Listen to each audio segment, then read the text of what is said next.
Hello అండి, welcome to my channel. ఈరోజు నేను వాక్కాయలు అదేంటి కలింకాయలు పచ్చడి చేసి చూపించబోతున్నాను. దీంతో పచ్చి కొబ్బరి యాడ్ చేసి చూపించబోతున్నానండి. దీనికోసం మనం ముందుగా పచ్చిమిర్చిని కడిగి నూనెలో దూరగా వేయించుకోవాలండి. ఒక టీ స్పూన్ జీలకర్ర వేసుకొని వేయించి పక్కన పెట్టుకొని, అలాగే ఒక పచ్చి కొబ్బరి చెక్కని హాఫ్ చెక్క మాత్రమే యూజ్ చేస్తున్నానండి. మీరు తీసుకునే క్వాంటిటీని బట్టి కొబ్బరిని యాడ్ చేసుకోవాలి. అలాగే నేను కలింకాయల్ని కూడా హాఫ్ చేసి కట్ చేసుకున్నాను. బాగా కడుక్కోవాలండి. వీటిని మధ్యలో ఉన్న గింజలు తీసేసుకోవాలి.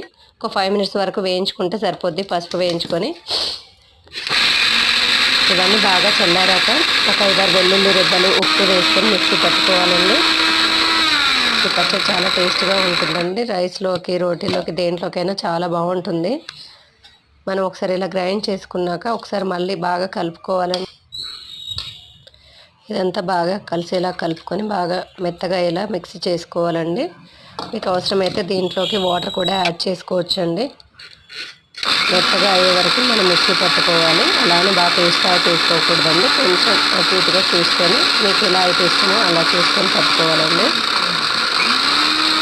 పచ్చడి హెల్త్ కూడా చాలా మంచిదండి. మనం దీంతో పప్పు, అలాగే ఇలాంటి ఉత్త పచ్చడి లేదంటే పచ్చి కొబ్బరితో కూడా కలిపి చేసుకోవచ్చండి. పచ్చడి దీంతో చాలా వెరైటీ చేసుకోవచ్చండి. సీజన్ కాబట్టి ఇప్పుడు వాక్కాయలు బాగా దొరుకుతాయి.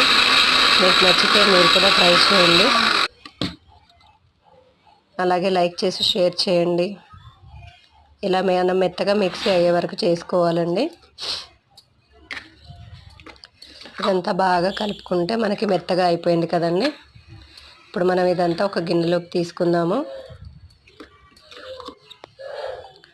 ఇప్పుడు దీనికోసం మనం పోపుకి రెడీ చేసుకుందామండి. మనం ఒక గిన్నెలో కాస్త ఆయిల్ వేసుకొని, అలాగే దాంట్లోకి శనగపప్పు, మినప్పప్పు, తాలింపు గింజలు, జీలకర్ర, అలాగే కొంచెం ఇంగువ వేసుకోవాలండి. ఇంగువ వల్ల టేస్ట్ చాలా బాగుంటుంది. అలాగే 2 రెబ్బల కరివేపాకులు కూడా వేసుకోవాలి. చిటపట్లాడాక కాస్త పసుపు వేసుకోవాలండి. ఇప్పుడు పొయ్యి ఆఫ్ చేసుకొని ఈ పచ్చడి అంతా దీంట్లోకి వేసి కలిపేసుకుంటే సరిపోద్దండి. బాగా కలుపుకోవాలండి. దీనికి పోపు వల్ల బాగా టేస్ట్ కూడా ఉంటుంది. అంతే అండి, వాక్కాయలు అదే అండి కలిమికాయలు కొబ్బరి పచ్చడి రెడీ. లైక్ చేసి షేర్ చేయండి.